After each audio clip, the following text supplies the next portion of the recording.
بالنسبه للجيمات بقى دي قصه تانية خالص. احنا ايه اول حاجه بنعملها؟ ايه، بنلعب كارديو. ايه الاجابه دي؟ كارديو ايه؟ يعني بندور على جيم احنا لسه هندور على جيم زي ما دورنا على عياده.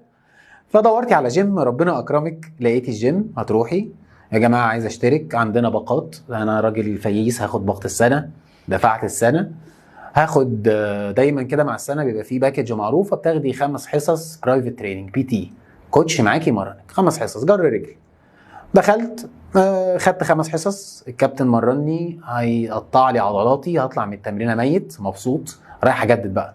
طب يا جماعه انا عايز الكوتش الممتاز ده يكمل معايا، ده انا عامل نتائج ممتازه في 5 ايام، ده حاجه، ده اسطوره. فاول حاجه هتفاجئ بيها ان اشتراك شهر بي تي اكتر من اشتراك سنه جيم. فانا هنا بيجي لي بقى صدمه اقتصاديه وحضاريه، وبنقف كلنا نتنح قصاد بعض، انا هدفع المبلغ ده ازاي؟